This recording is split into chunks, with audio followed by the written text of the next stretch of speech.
बिस्मिल्लाहिर्रहमानिर्रहीम। मेरे बच्चों, मेरे पाकिस्तानियों, अस्सलाम वालेकुम। मेरे बच्चों, ये जो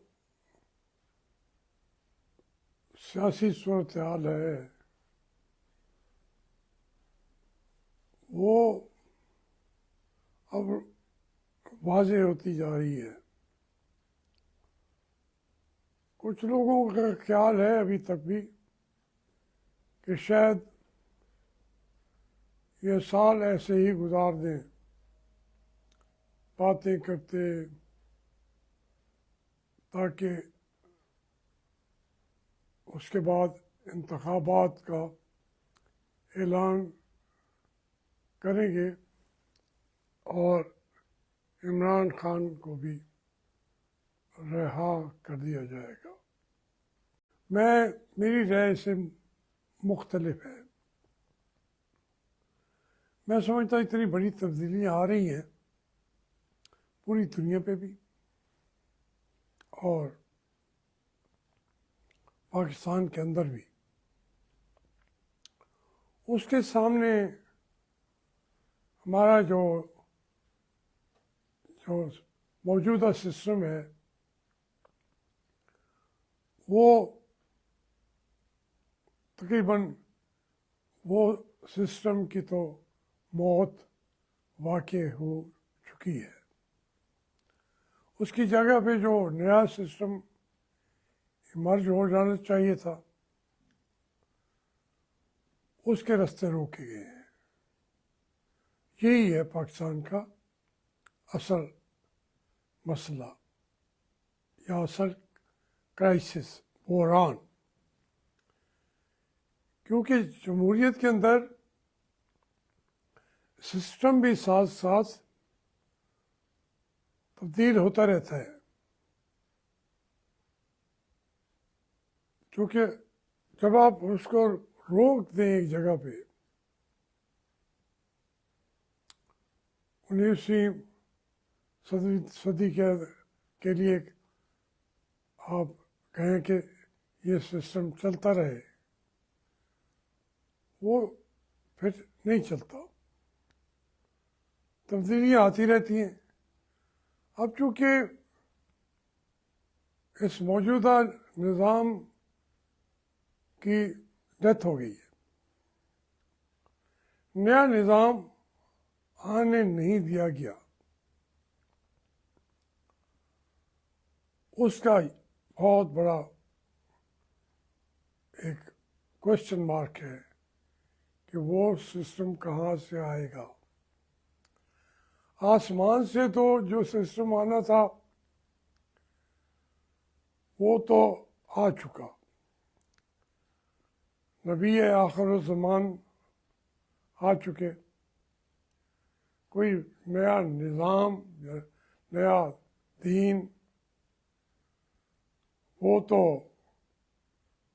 झूठे दीन, झूठे नबी, वो एक दूसरा निज़ाम है जो थोड़ी थोड़ी जगह पे जन्म लेता है और फिर वो मर जाता है। इस लिहाज से तो हम खुशकिस्मत हैं कि वो हजूर करीम अलैहिस्सलाम ने हमें एक सिस्टम दे दिया जो पाकिस्तान के लोगों ने जो ऑप्ट कर लिया गया है। वो क्या है? स्मगलिंग का निज़ाम, झूठ का निज़ाम, लूट खसूट का निज़ाम, गुर्बत की लकीरों से नीचे रहने का निज़ाम, एक जहल कौम पैदा करने का निज़ाम, बच्चों पर स्कूल के दरवाजे बंद कर देने का निज़ाम, तो ये सिस्टम हमेशा के लिए तो नहीं चल सकता। और फिर जो और हमारे एक हमें जो कोढ़ की बीमारी है, कोढ़ की बीमारी, वो हमारे जिस्म को लगी हुई है। कोढ़ की बीमारी दुनिया पे ख़त्म हो गई है। पाकिस्तान में जिसको हम मार्शल लॉ कहते हैं, अस्करी क़यादत कहते हैं, वो कोढ़ की बीमारी लगी हुई है और वो हमारे जिस्म को खाए जा रही है, वो ख़त्म नहीं हो रही। उनको कौन रोके? तो उसके लिए एक लंबा प्रोसेस अख्तियार करना पड़ा है। कौम एक मुश्किलात का सामना करती रही है और बार बार इस दुनिया से या कौम जो है उसकी मौत भी हो सकती थी, लेकिन ये भी एक मौजज़ा है कि ये मुल्क चल रहा है। बहुत सारे कहते हैं कि चूँकि ये इस्लाम के नाम पर हासिल किया गया था तो ये मुल्क ख़त्म नहीं हो सकता, लेकिन वो तो हो गया। इस्लाम के नाम पे मशरक़ी पाकिस्तान भी तो पाकिस्तान था और अब वो अलग है, बल्कि हमसे ज़्यादा इस्लामी मुल्क है बांग्लादेश। इसमें एक तब्दीली का अमल, उसका रास्ता रोक दिया गया था और हम एक बदबूदार निज़ाम को अपना चुके थे। अब इन तमाम मरहल से हम अब गुज़र आए हैं।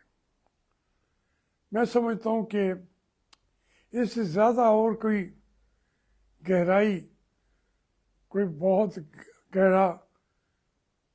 गढ़ा भी नहीं है कि पाकिस्तान उससे ज़्यादा नीचे जाए। चले गए हैं। अब तो हमने राइज करना है, खड़े होना है, कौम को उम्मीद की रोशनी वो दिखानी है, उम्मीद पैदा करनी है। तो वो उम्मीद जो यूथ है उसके ज़रिए से पैदा होती है। हम उस यूथ पर भी एतमाद नहीं कर रहे। हम कहते हैं वो पढ़ते नहीं हैं, वो जानते नहीं हैं। वो हमसे बहुत बेहतर जानते हैं। अपनी नौजवानों पर एतमाद न रखने वाली कौमें मिलिया मेट हो गई हैं, ख़त्म हो जाती हैं। यहाँ पे ये उम्मीद है। तो अब मैं वापस आता हूँ कि इसका क्या, अब होगा क्या? होगा साफ ज़ाहिर है वही है। उसमें रोज़ मैं अपनी पोजीशनें बदल भी नहीं सकता। मेरी कैलकुलेटेड ओपिनियन है कि अब इस मुल्क में तब्दीली तो आ चुकी है। उसको कोई रोक नहीं सकता। अब उसमें ये बात जितना भी हम देखें समझें, अब देखें ना, हम सुन रहे हैं कि जनाब वो कोशिशों में अभी तक लगे हुए हैं कि जो मुर्दाशुदा मार्शल लॉ है उसको कायम रखें और उसके ज़रिए पाकिस्तान को चलाएं। जर्नैल जो हैं वो इतना ताकतवर हो चुके और हो भी चुके हैं, इसका कोई शक नहीं है। वो तमाम हमारे मामला तो वही तय कर रहे हैं। कोई चीज़ हो फैसला उन्होंने करना है, आपकी ज़रूरत भी नहीं है कि फैसला करें। ये दरमियान में इस तरीके के लोग आ जाते हैं, शहबाज शरीफ जैसे या मरियम बीबी जैसे या जरदारी जैसे। ये तो जब आप एक जो तूफान की एक लहर आएगी ये तो डूब जाएंगे, नजर भी नहीं आए कहीं। पैसे जितने इन्होंने लूटे हैं वो उन मुल्कों को देख लें ना।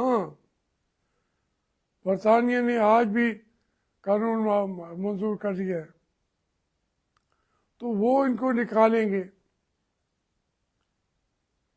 पाकिस्तान के लोग इन्हें कबूल नहीं करेंगे, उन जर्नैलों को। 200 जर्नैल आपके बैठे अमेरिका, क्यों बैठे? भाई ये मुल्क तो उनके प्यार करता था, उनकी वर्दी को देख के भी वो उसको प्यार करता है अभी तक भी। लेकिन वो उधर बैठे, उन्हें वो वहाँ की सहूलतें अच्छी लगी हैं, उनके अहलो याद तो पहले ही जा चुके होते हैं, तो वो उनकी जो जायदादें हैं, जो पैसा है, वो भी उन्हीं मुल्कों के अंदर है।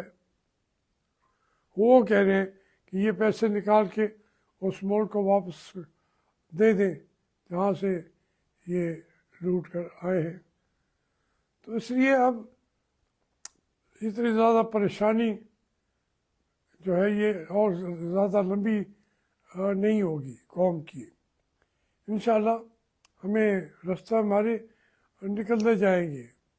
हम जैसे बूढ़े जिंदा होंगे देखेंगे, नहीं होंगे ना देखें। अब हमारे लिए पाकिस्तान को एक जगह पे खड़ा तो नहीं किया जा सकता कि जनाब तब्दीली आएगी उस वक्त तक इनको ज़रूर ज़िंदा रहे। ये आना जाना लगा रहेगा। हमें पाकिस्तान की बेहतरी के लिए हर लम्हा ज़िंदगी का वक्फ कर देना चाहिए और ख़ास तौर पे लंबी उम्र के लोगों को जिन्होंने इस सरज़मीन का नमक खाया है, जो पाले पोसे गए हैं हलाल के पैसे पे या हराम के पैसे पे, तो उनको इतनी तो इस मुल्क का मेहरबानी करें और ये ना हो कि हर लम्हा और लूटे और लूटे और लूटे। इस माल पाकिस्तान का हमने जब हम जाते हैं, कोई अहम ओहदा होता है तो हमसे हल्फ लिया जाता है। पाकिस्तान से वफादारी का हर अहम ओहदे पे जाके हल्फ उठाना पड़ता है। हमने हल्फ उठाया हुआ है कि पाकिस्तान के लिए पाकिस्तान के मफादात में हम सारी ज़िंदगी गुजारेंगे और अपनी जान अल्लाह के हाथ में दे देंगे और पाकिस्तान के लिए अपने आप को वक्फ कर देंगे हर लम्हा। इंशाल्लाह पाकिस्तान से अच्छी उम्मीद रखें। यकीनन ये उम्मीद जो है बच्चे जैसा के पैदा हो रहे हैं, जैसा कि यूथ आ रही है, वो इंशाल्लाह पाकिस्तान कामयाब होगा। बहुत मेहरबानी।